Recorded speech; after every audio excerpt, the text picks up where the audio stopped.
The justice Hindi गुमनाम नायकों की कहानी में आपके सुझावों के दम पर ही लगातार एक से एक अच्छे गुमनाम नायक की कहानी आपके बीच में लाने का काम कर रहा है।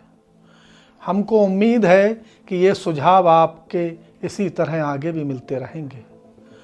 आज के गुमनाम नायक की कहानी में मौलाना मजरुल हक की कहानी है, जिसने जंग आज़ादी में अपना सब कुछ कुर्बान करने का काम किया था।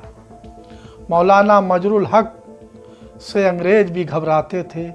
इस आज़ादी की लड़ाई की दास्तान जब भी लिखी जाएगी तो उसमें तलवारों की चमक और क्रांतिकारियों की कुर्बानी का जिक्र जरूर होगा।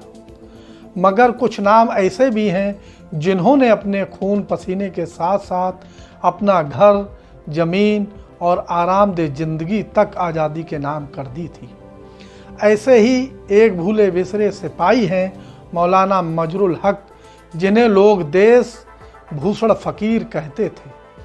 22 दिसंबर 1866 को बिहार के पटना ज़िले के एक जमींदार घराने में आपका जन्म हुआ था। उन्होंने इंग्लैंड जाकर वकालत पढ़ाई की।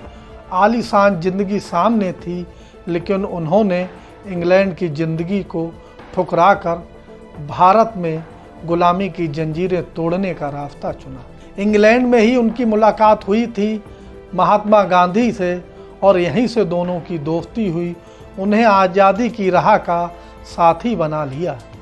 1897 में बिहार अकाल से करा रहा था। लोग भूख से मर रहे थे। मौलाना मजरुल हक ने अपनी दौलत, अपनी ज़मीन, सब कुछ झोंक दिया, लोगों को राहत पहुंचाई, अनाज बांटा और उनके सहारा बन गए। फिर आया साल 1920। उन्होंने अपनी 16 बीघा ज़मीन भी आज़ादी के लिए दान कर दी, जिससे स्वतंत्रता आंदोलन कहीं आर्थिक रूप से भी कमज़ोर ना हो।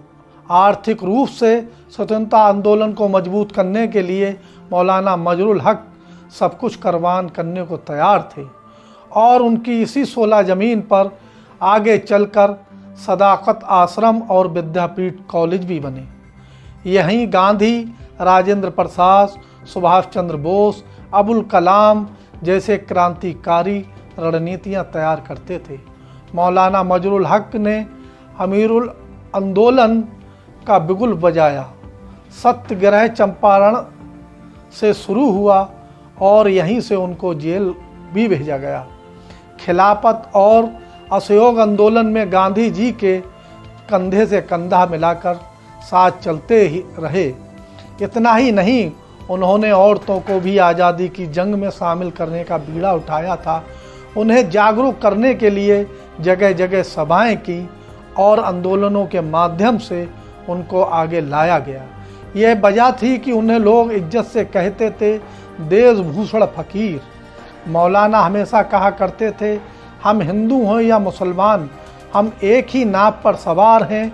उठेंगे तो साथ उठेंगे और डूबेंगे तो भी हम साथ डूबेंगे।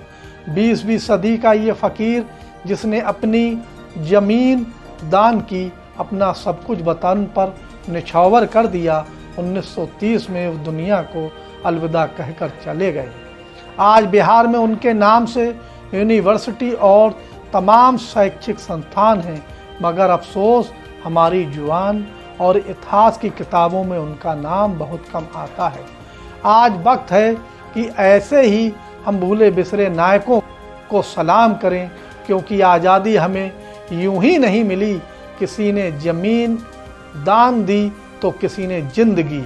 अगर आप भी मानते हैं कि मौलाना मजरुल हक जो सच्चे फ़कीर हैं, उनको याद करना चाहिए, तो इस वीडियो को लाइक करें।